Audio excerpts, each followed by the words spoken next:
the old saying, you know, practice makes perfect has some application. We probably want to revise that a little bit. Practice makes permanent. How you practice is just as important as how much time you spend practicing. It's Amy here, and I'm back with another episode of the Performance Mindset Podcast. As you know, I've been counseling investors and business owners for over a decade. And after working with so many, I've learned that there is a resilient performance mindset to many of these successful individuals that help to drive this growth. So I launched this podcast to bring in other impactful and influential leaders. I had the pleasure of hearing from Doc Z just a few months ago at the Commercial Real Estate CREI Summit. And I'm one of those commercial real estate influencers that they bring out to the summit. And he was speaking to us as part of one of our keynotes. And so I thought it'd be great to bring him on the show today. Welcome. Amy, thanks so much for the opportunity. I'm really looking forward to this. Awesome. So let me tell everyone a bit more about Doc Z, and that was his name since he's been at West Point for now over 30 years. Full name is Nate Zinsser, and he is a world-class sports and performance mindset consultant for over 33 years, like I said, and he has spent his career training the top minds at the U.S. Military Academy as they prepare to lead and perform when the stakes are the very highest. He has extensive experience on advising professional, Olympic, and D1 collegiate athletes, surgeons, corporate team leaders, and military units. His research has been published, and it's helped him to launch a highly successful magazine, Sports Illustrated for Kids, and he has a new book out to discuss called The Confident Mind, which we will get into more in the podcast. One thing Doc Z has come to understand is there's one key trait above everything, and that's confidence. Whether you're going into a mission on combat, you're on the tennis court, or delivering a sales pitch, you have to perform your best so you're certain that your abilities will flow. And minimizing any kind of fear, doubts, and confusion helps you to perform to the highest. So today, let's just get right into it. So where did you grow up and how did you end up at West Point? Okay. Well, that spans only about 35, 40 years. I'll see if I can give you a quick answer. The first part is easy. I grew up in northern New Jersey, in a suburb. I played Little League baseball and Pop Warner football. I was fascinated by sport. I just loved the idea of competing and winning. And I actually wanted to be a professional football player for a lot of years. Um, Evolution or God or dumb luck did not give me the genetic equipment with which to do that. Um, Although it did equip me to play the game of lacrosse and to become a state wrestling champion, and to pursue elite level mountaineering and Japanese martial arts, for a long, long period of time at a pretty high level. Um, I got into psychology from the back door, the door from the gymnasium, the door from the wrestling room. I was not necessarily an academically gifted kid. I wasn't the kind of kid who won the science fair project, with building a rat maze or an analytical tool as a young man. I got into psychology because it became very clear to me that certain intangible factors were just as important as your genetic equipment, as your uh, as your work ethic was. We all know you got to be talented. We all know you got to work hard. But I saw from a very young age that the most talented and hardest working athletes weren't necessarily the ones who rose to the top. Um, I went to a very small private boys' school, which had a surprisingly successful soccer team. And the reason why it was so successful was not because it cast a wide net and recruited talented athletes, but because the coach was a master psychologist in getting kids as young as, say, seventh grade to believe that if you hang in there, you're going to be a really good player. If Mm, you hang in there, if you stay with the sport, maybe do a camp, you can probably be a starter come 11th or 12th grade. And of course, not everybody was able to do that, but there was this ethos, there was this expectation, there was a institution-wide self-fulfilling prophecy that the team was going to be great year after year. And mm, that was my first hint into the psychology of elite performance. Um, so throughout my undergraduate years, throughout all the different performance areas that I was interested in, I saw the importance of these intangible factors playing out. I saw perfectly capable climbers become petrified with fear in the middle of a route. And it is no fun being on a rope with those people when that happens. Um, through my martial arts training, it was very clear that there is a state of mind that anyone can attain if you put the right time and effort into it. And in that state of mind, you're pretty darn invincible. You're not going to be able to dodge bullets, but you are pretty darn invincible. Um, I pursued, after several years, a PhD in sports psychology at the University of Virginia. And this was in the days where sports psychology was taught as a sports science, right in there in the same department with the degrees in motor learning, exercise physiology, teaching and curriculum and physical education, um, sports psychology as a sports science. And I earned that degree. I was teaching at East Stroudsburg University in Pennsylvania. I've prepared myself for a standard academic career where I would teach classes, mentor graduate students, and conduct a research track. Um, when I got wind of a job that was opening up at West Point at the U.S. Military Academy, they had established a fledgling sports psychology training cell, mm, originally limited to just the members of the Academy's varsity football team, a Division I athletic team. But it had grown, and now the basketball coach and the lacrosse coach and the swim coach, they all wanted a little piece of that.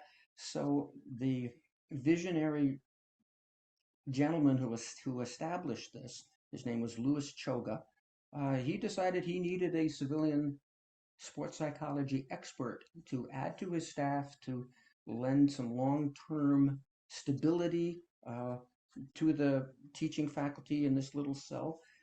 And lo and behold, they picked me. And that was in the summer of 1992, and I remained at West Point for the next 30 years. Um, Remarkable opportunity. I'm very grateful for it. wow, wow. So over that time, so much has changed, Oh, with respect to technology and sports. Can you talk about, how that has helped sports, and then also how that has become perhaps like a distraction and may have made your job a little harder? okay.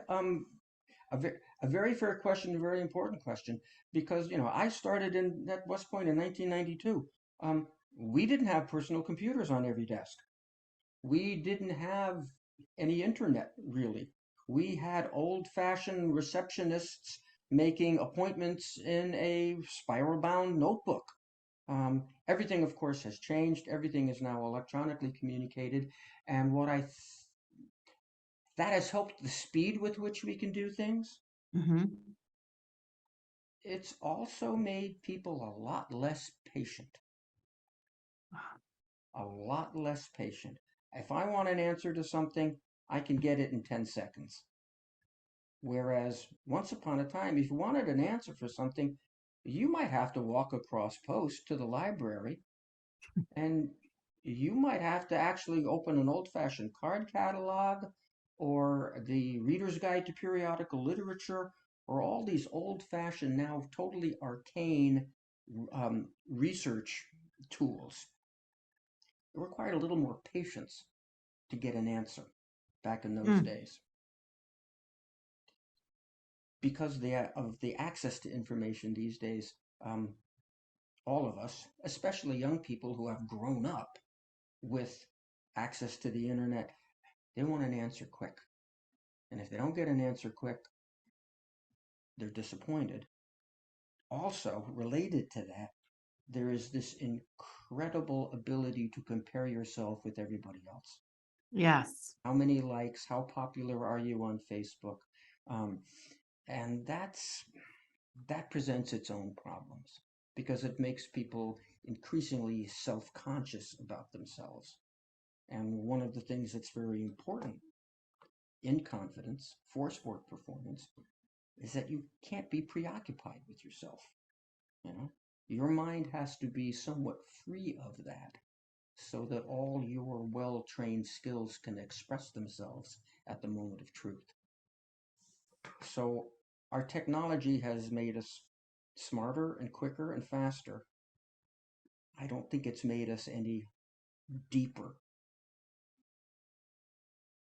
I would agree with that. I mean, when I came up with the question, I was thinking to myself, if you were an athlete or someone performing 20, 30 years ago, or let's just say pre 2007, when the iPhone came out, you didn't have all of these social media apps where people are Right. critiquing you and it's going out like a spider web effect everywhere. So it's not just, who you're performing in front of. If you had someone booing you, now that the boos can just echo on ad infinitum, and then also you just can't really eradicate that from the internet.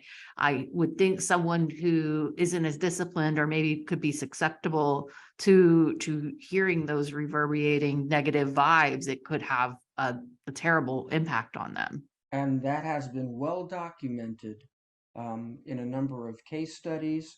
Um, across the board, there's a wonderful but tragic book entitled "What Made Maddie Run," and it's about a young woman who eventually took her life, even though she had so many gifts and so much success, Mhm. and the incessant comparison between what is and what she thought should be, could be, eventually drove her to a suicide. Um, and the role that social media took in that unfortunate transition is pretty strong. I would think too that institutions or academic institutions or even sports organizations, do you find that any of them are coming up with training to try to help their athletes to cope with that? Oh yeah, without a doubt. Yeah. Um, a lot of college programs are trying to inform young men and women about these kinds of dangers and about the way you can be misrepresented on social media. And so there's plenty of encouragement to tone down your internet profile so that it can't be misinterpreted. Yeah. It's a continual struggle. I mean, that's how we met each other, is through one of those, conferences where you're constantly out there and exposed. But Mhm. then you have to be very strategic about how you do that. Um, Indeed.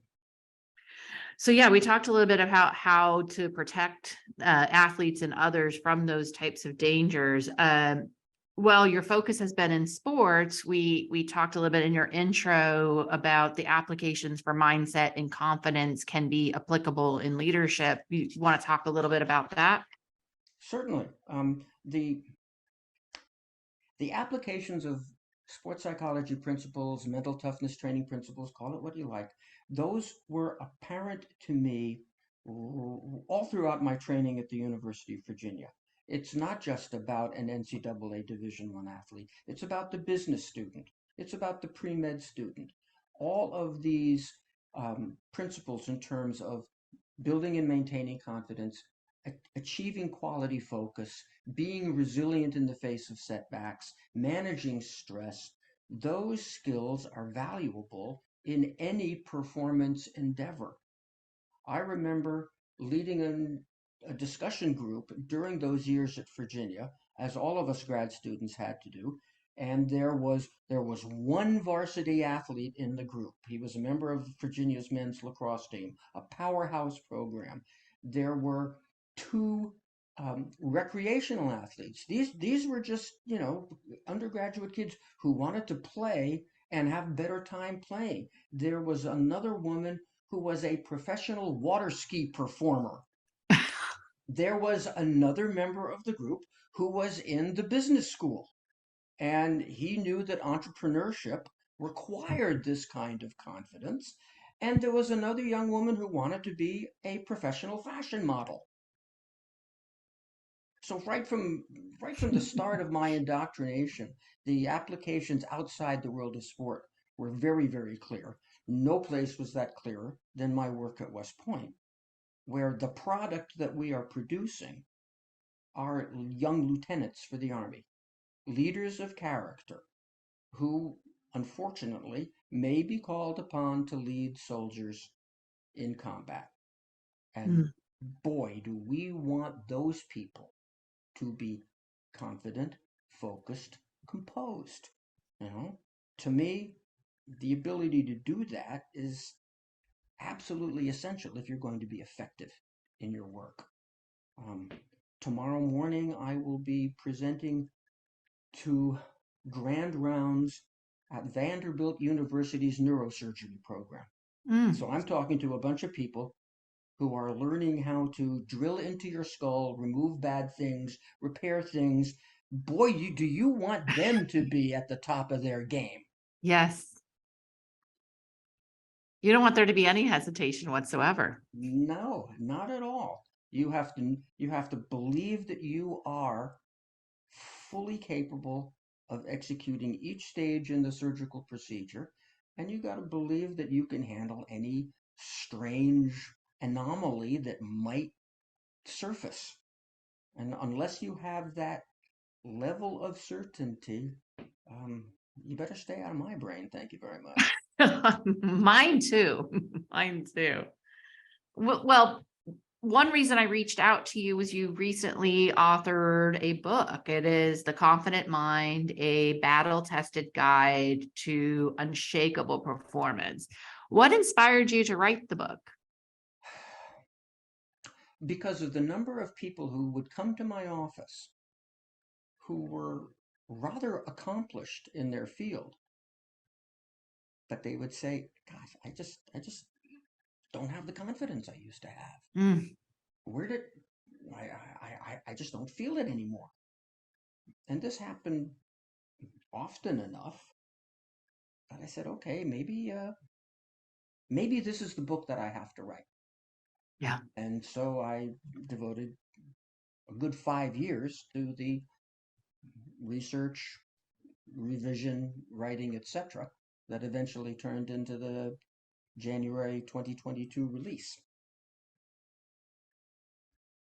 Well, let's talk about a few of the concepts of the book. I don't want to go through everything and steal, any thunder. But I certainly got considerable value from the book. And I feel like it's going to be one of those guides to go back to because, having confidence, in, at least in my field, is something I have to continually, work on.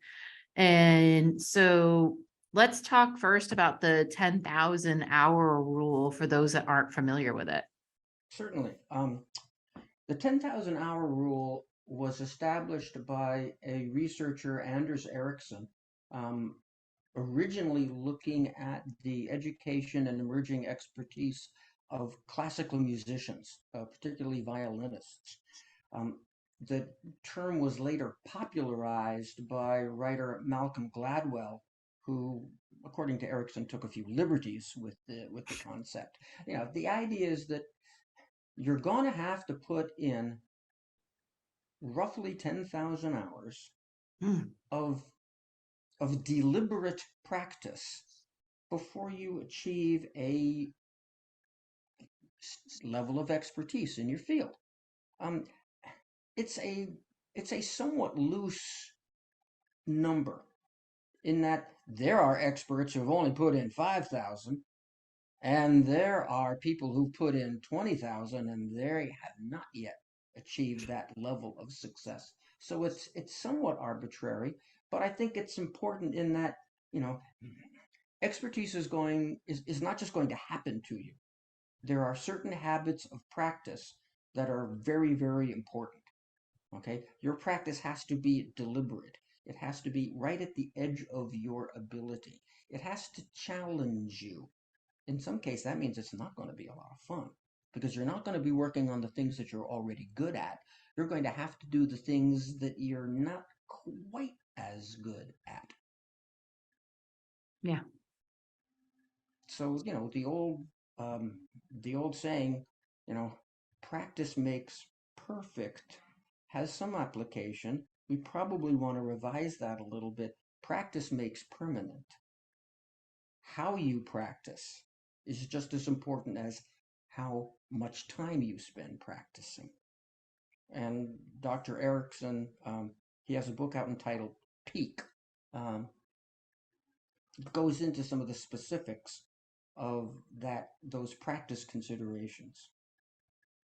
I'll And have to so, look. and any of your readers and or viewers who are curious about the 10,000 hour rule and its real applications, as opposed to its sort of popularization, I recommend the book Peak by Anders Ericsson. Yeah, and I first learned about it, I think I was watching 60 Minutes or 2020, and they were showing someone that picked up something new. I think it was golf at the time. And that was what it made it so interesting to me. I've been trying to be a good golfer for, let's say, 9 Yeah, years off and on through all types of things. right. See, And see, that is not a very challenging game. not 9 years off and on. Yes. Now, Dr. Erickson would say that de- the level of deliberateness in your practice is somewhat lacking. Yes. Okay. Yes. Um, Yeah. I mean, yeah, there was an interesting story related to that about a fella who decided that he's going to put the 10,000 hour rule to the test. He's going to become a professional golfer. He's going to invest in those 10,000 hours. He doesn't particularly like golf. He's not particularly talented at the game, but he's just going to make a go at it. I don't think he's succeeded yet. Um, I I think think there might need to be a little element of passion though, too. So precisely, okay, yeah. unless your practice contains a quality of intensity and passion, it's not necessarily going to produce expertise. Yeah. So this is where the idea of, oh, okay, all I got to do is invest the 10,000 hours. No, not necessarily. You're going to have to invest as many hours as are necessary, but they need to be intense. They need to be Yes. deliberate. They need to have an element of passion. Otherwise, the change in your nervous system doesn't seem to occur.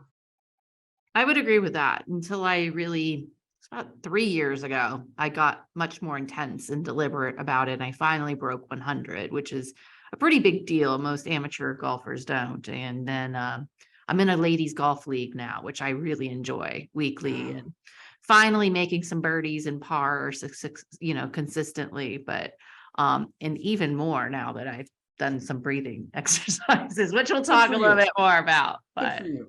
yeah, yeah. So let's talk a little bit about myelin production and why that's important, and how that like occurs. Because I found it very fascinating, the science of that.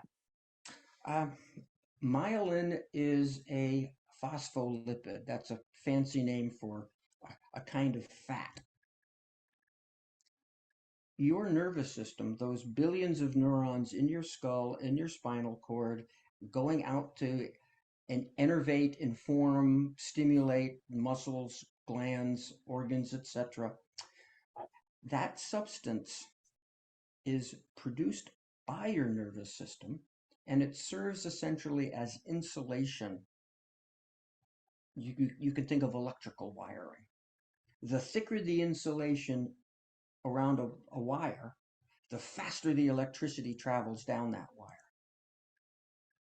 every time you rehearse a golf swing or a tennis serve or a scale on the piano or a calculus problem, every time you do that, the nerve cells, the nerve pathways that command the execution of that skill get a little bit more myelin produced.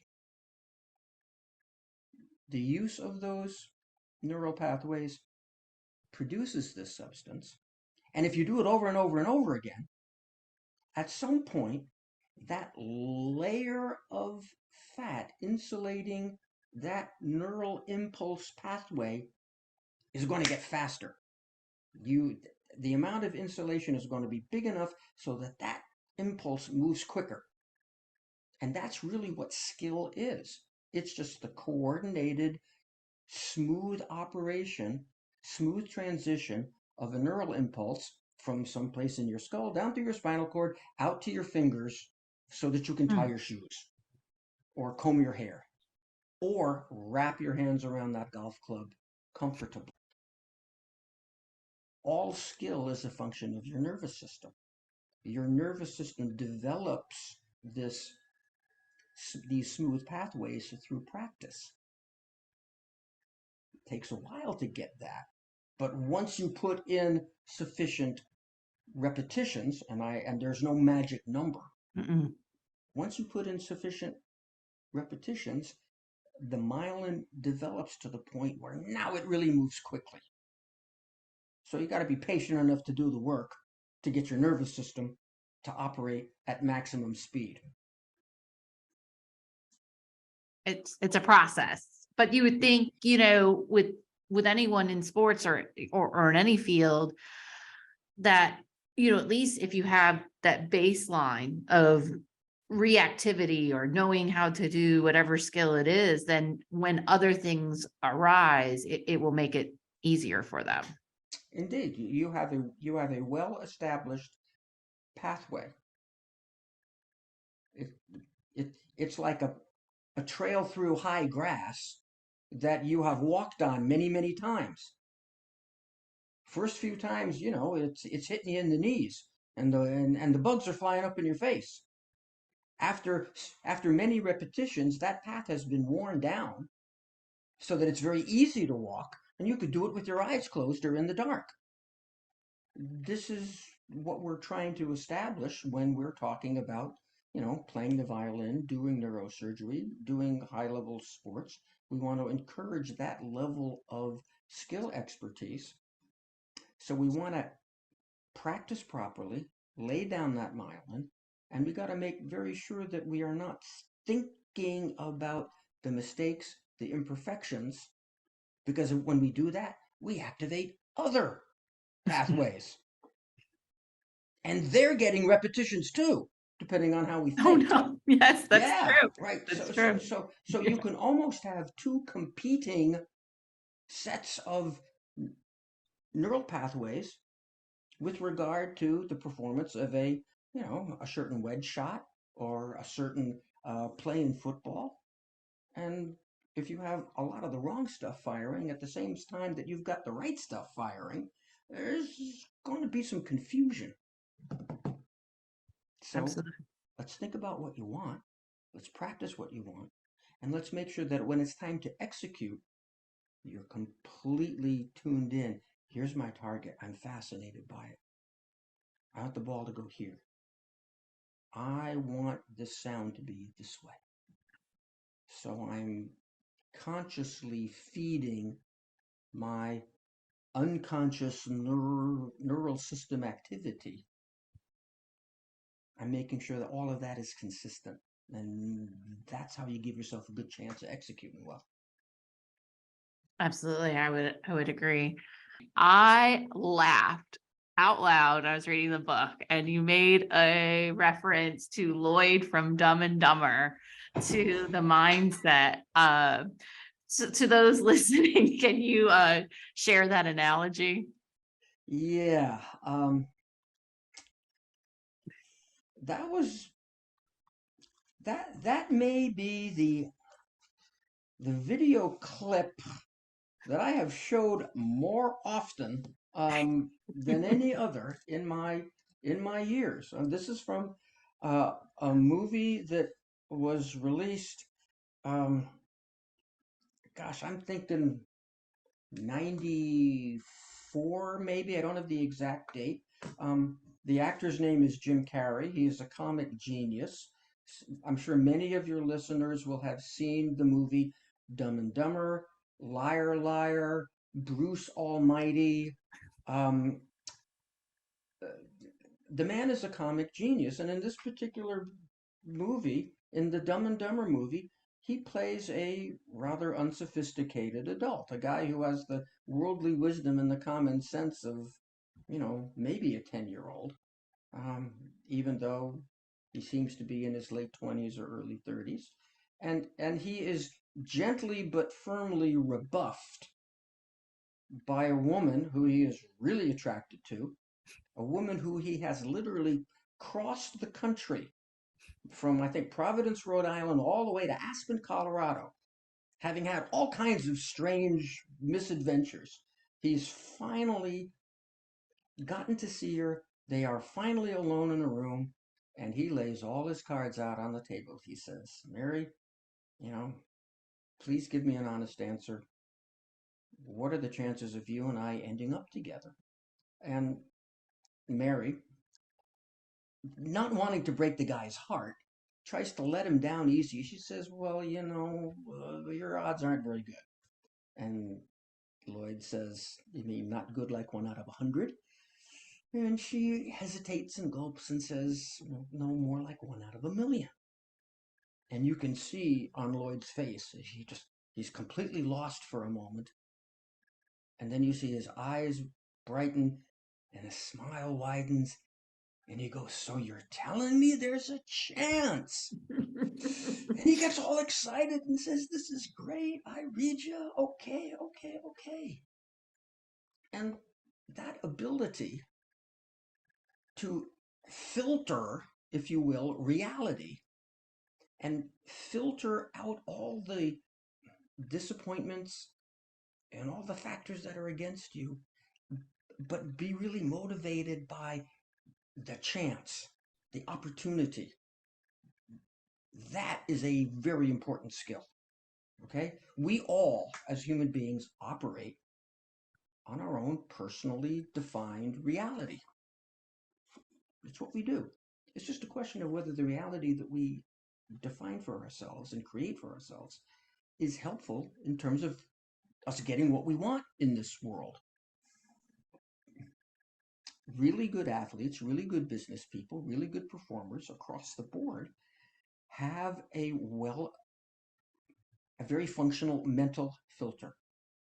They're going to let in all kinds of evidence that says they're on the right path, they're making progress, they're getting better, they see their improvements, they feel good about their improvements, and at the same time that filter helps them release or restructure or reinterpret setbacks, mistakes, difficulties, which, let's face it, are part of human life in this particular imperfect physical existence that we're all engaged in. So I just loved it when I heard Lloyd say, so you're telling me there's a chance. I am focused on my opportunity. I'm focused on the things that energize me. Even if there's only one of those things and a bazillion opposing factors, I'm going to keep my attention on that one opportunity. And that's a useful skill. Yeah. And I shared with you a bit of my background of why I started this whole, podcast. And a lot of the most influential leaders have had only just a few pathways that they could take to continue forward, but keeping that focus and that confidence to move on. But that I use that line frequently, which is, and perhaps because no matter what, I'm like, oh, so you're telling me there's a chance. So like we can make a deal or whatever it is that we're doing. I loved the idea of a top 10 poster. I have not done this yet. And Marissa, who had introduced us, she has one. Can you talk a little bit about that? And, would that be a static document, evolving document, or what does that look like? Okay. The top 10 poster is an exercise of your mental filter.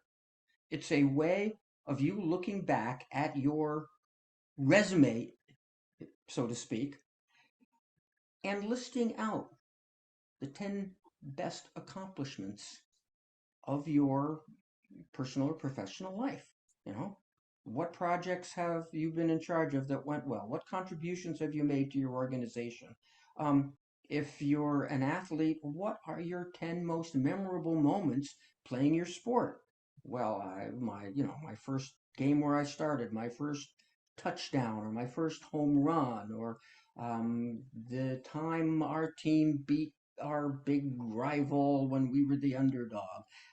A list of those moments printed out in pretty big letters with some nice color and a photograph or two, but positioned where you see it is a way of you building up a sense of your own efficacy. It's a way of you getting in touch with, hey, look how far I've come. Look at these things that I've established. Um, I urge that for pretty much everybody.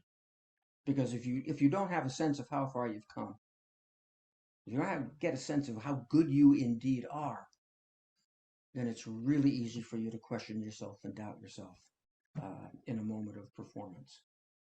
Now, as to your question, whether it's a static document or a live document and a developing document, the answer is yeah.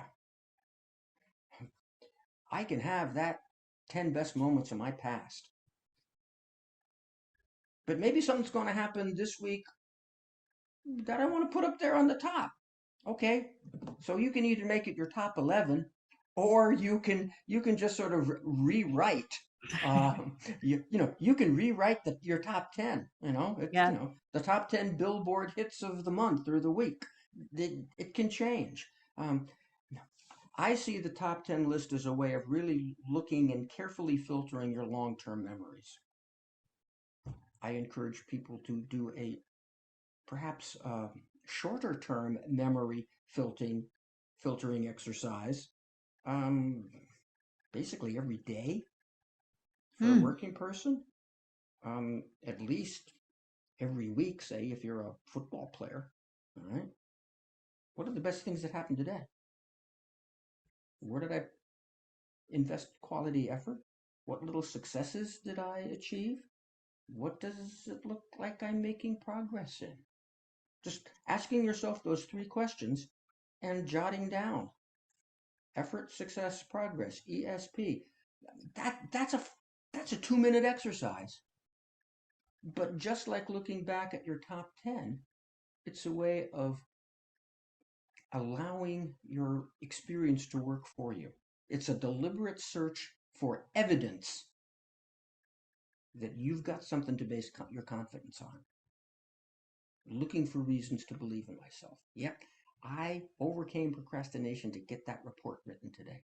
Yep, I succeeded in talking to this person and getting an okay on this project. And yeah, I'm making progress in developing my relationships here, or I'm making progress in understanding this part of our product line, etc., etc., etc. I'm looking for that evidence. Okay. And I think this is really important. It's one thing to just sort of wish for success. It's another thing to deliberately look at what you're doing to make that success more and more possible. I used to keep track of my progress, like in these composition books, and file them away. And recently I read a book by one of the top execs over at Disney, and he talked about switching to a day timer. And now that I have this like day timer, I can jot different, ideas in it, and then be able to, it's like a monthly one, and then be able to file them back away and then review them again. And I like that because it's a bit more of like a tactile way of keeping track of things, and it's small and you can carry it around. And now we've talked about some of the folks that you've worked with, including Eli Manning. I really liked when you were talking about Deion Sanders and his 5 statements. Is there anyone in particular that stands out with you with respect to performance? Certainly. Number 4 of the 5. For your audience, Deion Sanders played defensive back in the National Football League. He was one of the very best players in that position. Okay. Um, the reality of being a defensive back is that you have to run backwards and make an informed guess as to how the receiver on the offensive side is going to move and try to be all over that guy should the ball come in that direction. And so it's a very sort of reactive position. Okay. The receiver pretty much knows where he's going to go. He knows when the quarterback is likely to throw the ball to him. So he's operating with a lot more, I guess you could say, certainty. The defender is operating much out of an informed guess. He studied film. He knows the opponent's tendencies. He knows what the offense is likely to do, but he's never 100% sure. He's always, he has to react. Deion, however, says in this wonderful interview that I found years ago that when the ball is up in the air, it was meant to come to him, the defender. That's the attitude a defensive back should have, says Deion Sanders. When the ball is in the air, it was meant for me. It was meant for me. That ball was meant to end up in my hand. And, on the surface, I mean, that is absolutely crazy because the opposing team has spent all kinds of preparation time coming up with ideas and schemes and pass routes and situations so that they keep the ball away from Deion Sanders. Yes. Because they don't want him to get the ball. Right. All right. But Deion, and I really credit, I think this is a very important way to think. He believes that any uncertain situation, such as the ball in the air arcing through the sky, that's an uncertain situation. The ball could fall on the turf. The ball could be caught. The ball could be batted down. The ball could be intercepted. Deion Sanders is convinced that that uncertain situation is meant to come out in his favor. I think that is a wonderful way to think. Very unconventional, not necessarily logical, but if you think the ball is meant to come to you, you're probably going to break on it with a little more determination than if you think, oh, the ball's going to that guy. No, that ball was meant for me. This promotion was meant for me. I'm operating on that assumption. Okay. I'm operating on the assumption that I'm going to make that team. I'm going to make that starting lineup. I'm going to be in the All-Star game at the end of the season. That's for me. And when I own it, when I possess it that way in my own mind, I go after it with more genuineness and more authenticity. That made me think, one thing I never do, I never give up. If my client really, really, really wants a property, even if it goes under contract, we had a property and there's an area called Winter Gardens to the west of Orlando, and it's growing by leaps and bounds. And it's just really lovely. And he really, really wanted this property and it went under contract. And I said, you know what? Let's still send a contract. And I'm going to put a love letter in it just as to why you would be the most amazing buyer for this property. And let's just send it and let's just see, because, properties like this don't come up very often and we'll just never see. Get a call about 15 days later.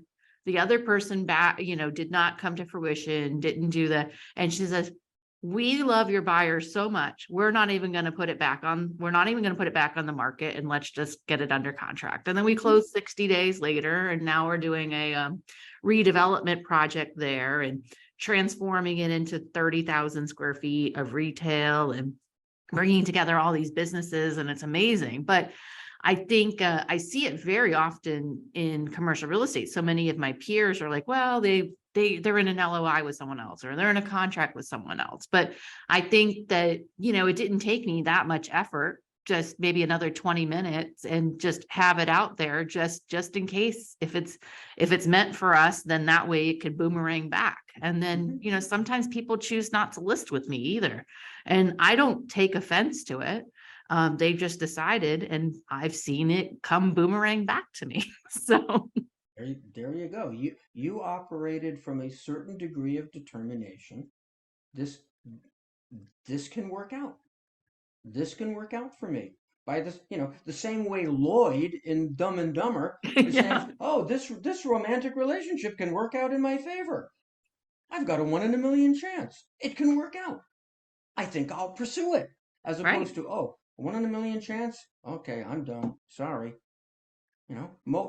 Most people won't pursue a course of action unless they perceive like a 50-50 chance of success. Yeah, Okay, boy, that leaves a lot of money on the table, doesn't it? yeah. It's led to a lot of success, and you just never know. I don't want to burn any bridges, and want to do the best that I Exactly. can do. So well, let's talk about when you were the keynote speaker, you went a bit into breath work. Do you want to share anything that our listeners can do to improve their connection with mind and body through breath? Certainly. Um, I think it's very important that all of us human beings learn to breathe effectively and actually practice breathing effectively. Um, if your audience is curious about a book on this subject, I recommend Breathing for Warriors. Hmm. The author's name is Belisa Vranic, Vranicch. Wonderful lady who started out as a child psychologist, but she noticed that as children went through um, the years from 5 to 8 to 10, just the way they breathed changed. Hmm.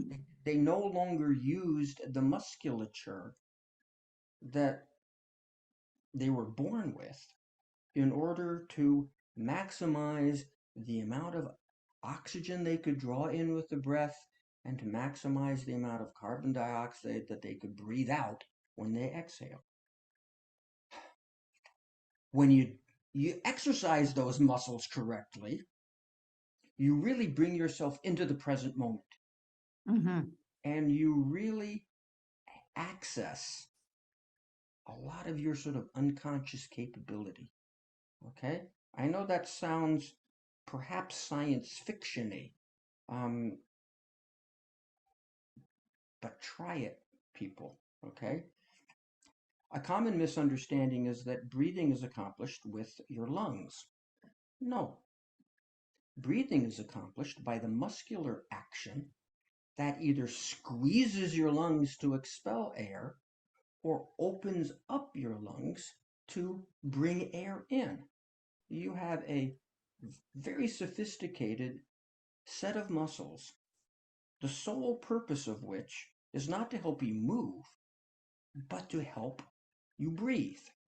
You have a very large muscle separating your thoracic from your abdominal cavity. It's called the diaphragm. It's the second most important muscle in the body next to the heart, but we never think to exercise it because we it doesn't change the way we look, you know. When Hmm. we exercise our shoulders and our abs and our glutes, well, it changes our outward appearance in obvious ways. You exercise your diaphragm, it doesn't change what you look like on the outside, but it enables you to draw more air in. When the diaphragm muscle contracts, it's kind of like a dome. When it flattens and tightens, that creates space in the lungs, air rushes in.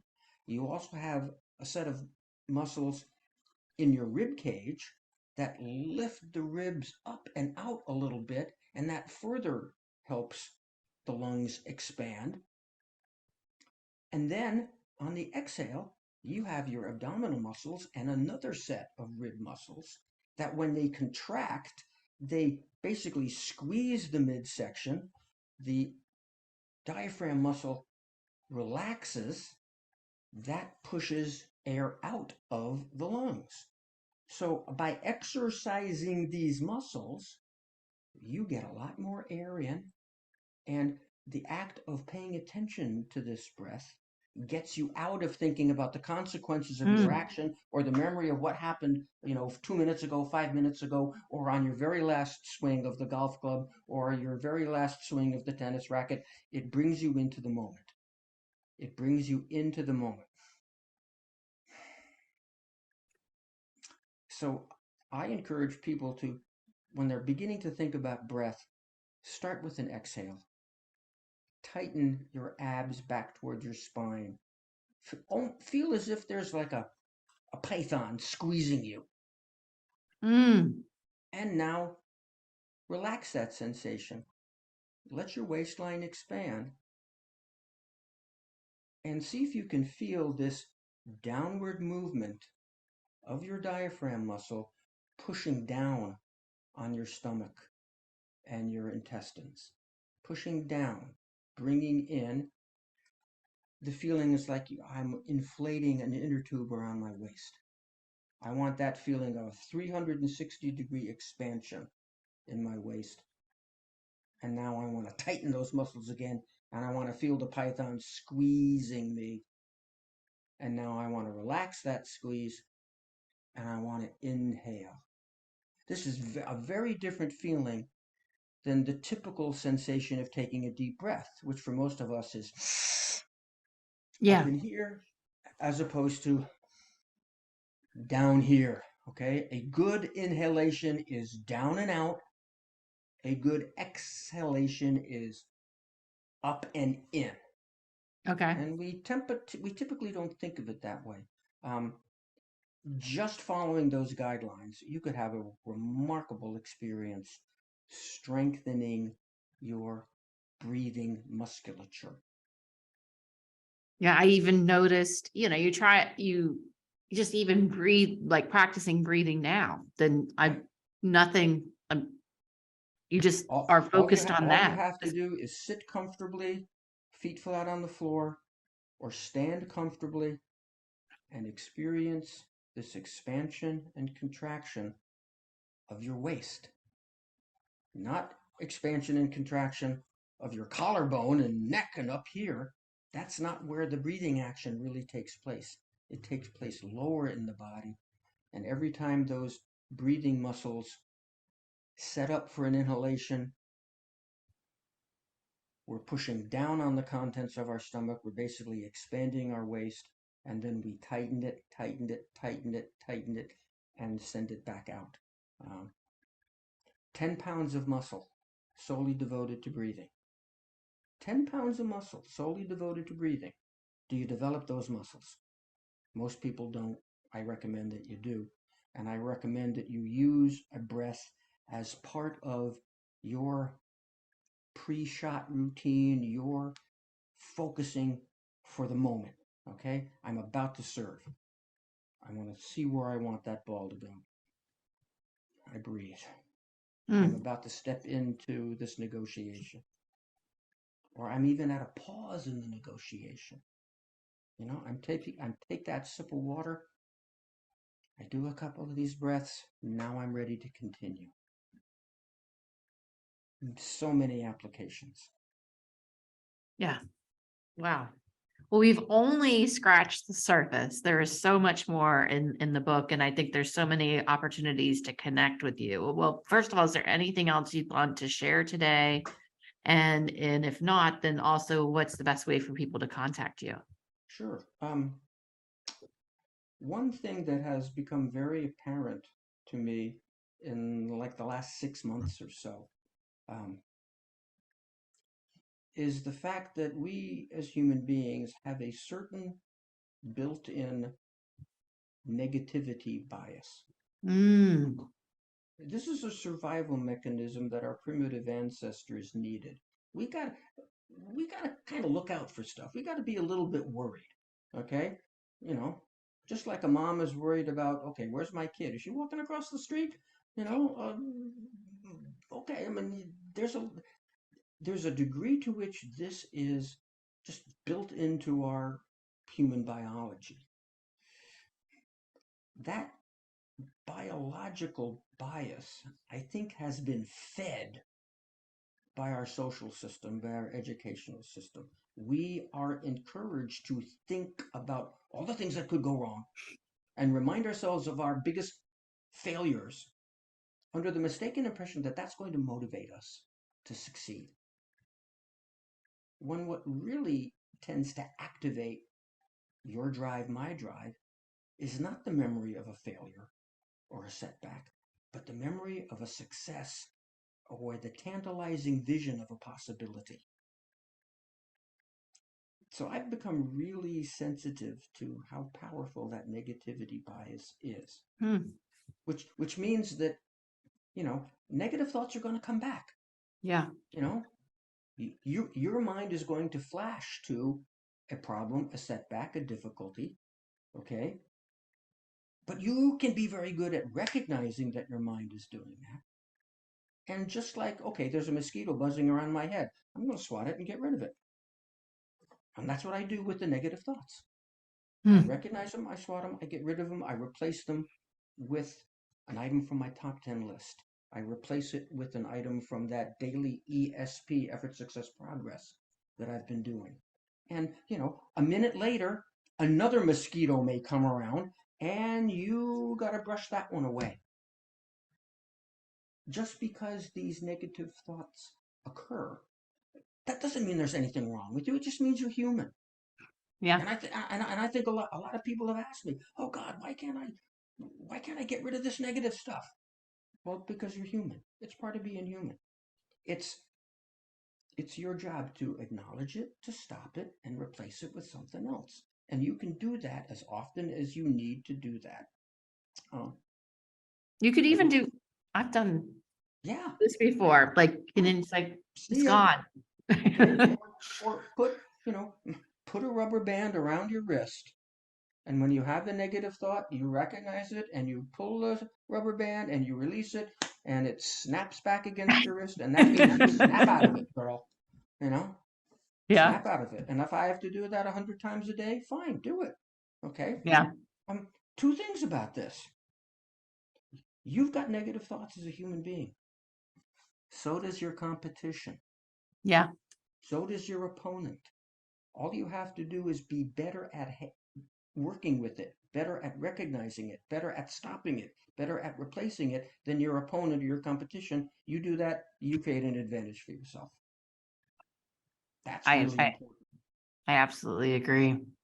So, so, I'm glad that we ended on that and shared that, as I do think there is a fixation throughout academia and otherwise it's pervasive, in our culture to it, focus on this negative. it And is if we can be pervasive. It more is intentional about flipping the script, I think it could be beneficial to everybody. absolutely, that is huge. Just as we have a negativity bias, we also have a certain optimism bias in our biology. Mm, Okay?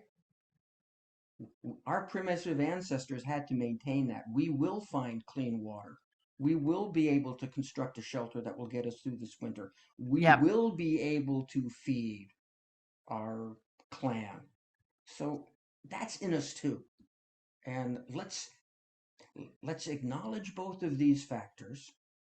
Let's deal with the negativity bias and let's really feed the optimism bias. Mm, Do those things continuously, you create wonderful levels of confidence. wow. That's powerful. Thank you. So how can my listeners get a hold of you? What's the best way? NateZinsser.com, small Yep. website. Um, Inquiries there will get to me via email. I would love to communicate with some of your listeners. And I'm going to make sure that in our show notes that we include a link to your book, as well as you referenced Breathing for Warriors, as well as another book, Peak. So if there's anything like that, we'll make it easy for anyone listening to find those resources. And I do think that it's a great text for anyone, whether they're in business, sports, or otherwise. So, well, again, it's been a pleasure. I really appreciate you joining today. Thank you, Amy, for a wonderful interview. Thank you for being so well prepared, and my best wishes to you and all your listeners. Oh, awesome. All right. Bye, everyone. And be sure to like, subscribe, share, download all the things so that we can continue to reach others. Make it a great day.